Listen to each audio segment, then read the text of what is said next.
On February 1st, 2024, several MotoGP riders returned to the track at the shakedown test in Sepang, Malaysia. We can see that several prototype motorbikes have undergone many changes. They're working tirelessly at Honda, and the Tokyo constructor presented an unprecedented aerodynamic configuration in Sepang. Compared to what the former Moto2 world champion tested in Jerez. Like it was for Aprilia, Japanese aerodynamicists worked on the rear of the RC-13V, elaborating a new shape for the tail. That is now also equipped with four Stegosaurus-like wings, which were first seen on the Ducati, and an actual rear small wing effectiveness of this solution, in an area of air altered by the shape of the rider, made some turn up their noses at it bit if it was validated in the wind tunnel. It's definitely not just there for looks.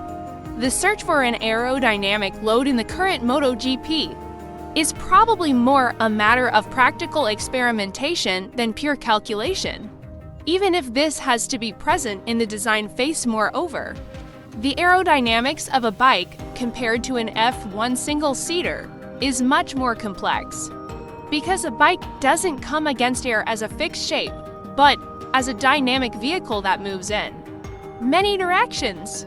From the outside, the impression is that as the front wing keeps advancing, the rear wing is retreating, probably just to look for a cleaner and more stable flow. So, even a few kilos of downforce can improve the mechanical grip in the shakedown. Not all the manufacturers are playing their cards close to their chest. There are in fact those who are already showing off some of their weapons for 2024, and that includes Aprilia.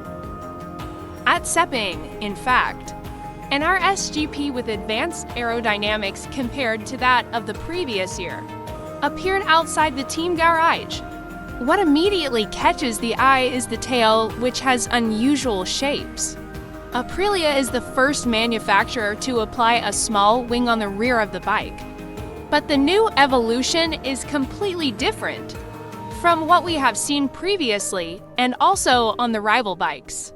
While Ducati has put on Stegosaurus-type wings and KTM has put on a wing, that would make the Formula One South envious.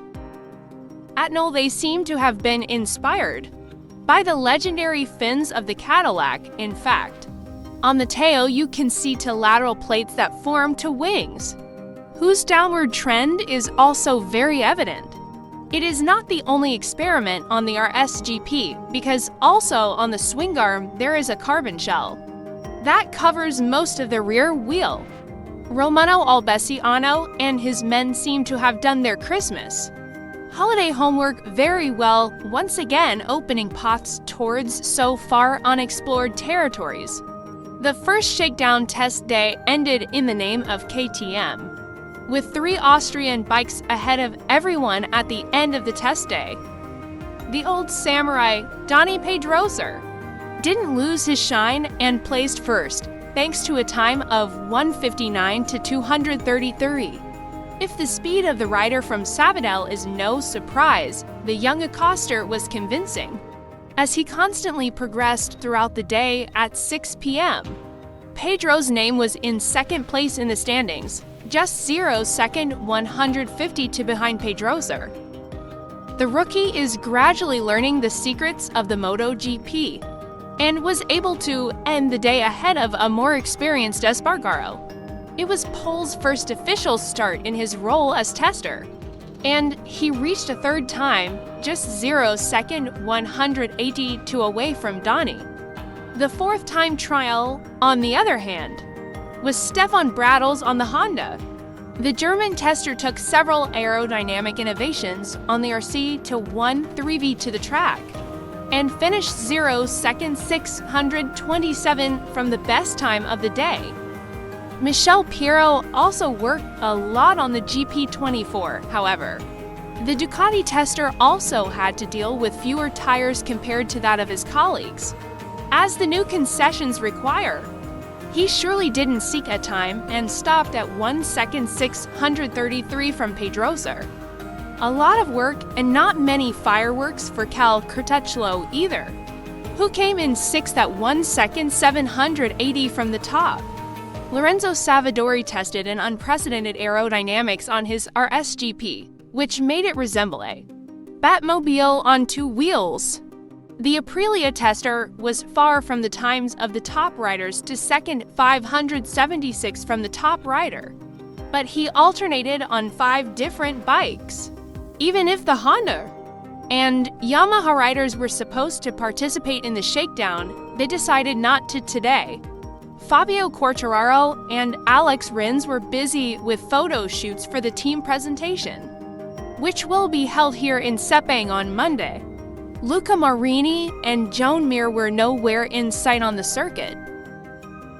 Updated 2020 for technical regulations for rear safety lights in all 3 Grand Prix classes now include mandatory use of a new unified MotoGP light.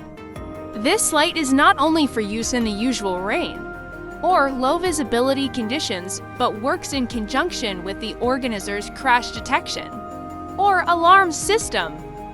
All motorcycles must have the unified MotoGP light mounted at the rear of the machine to be either remotely operated by race direction in rain or low visibility conditions, or remotely automatically switched on or off by the organizer's crash detection or alarm system. The unified MotoGP light shall be wired as per the organizer's instructions, so to be also manually switched on off by a manual override button that will override remote or automatic operation by race direction. Such manual override button shall be placed within the rider's reach when riding, although the system was not connected to the rear rain light during its data gathering phase last year.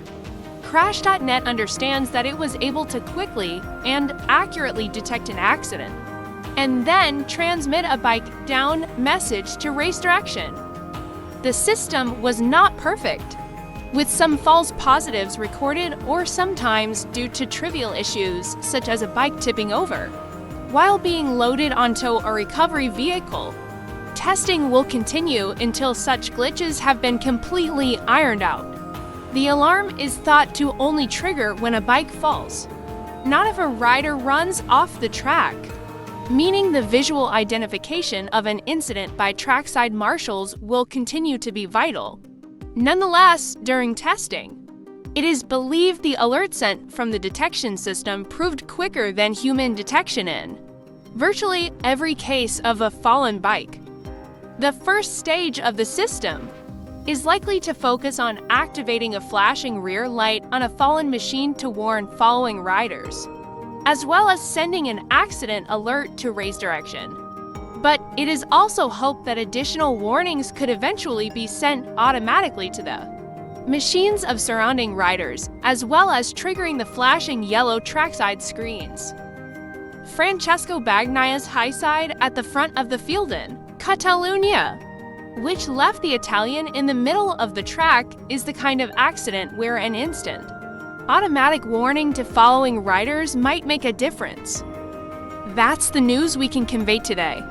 Hopefully it's useful, and thank you for watching.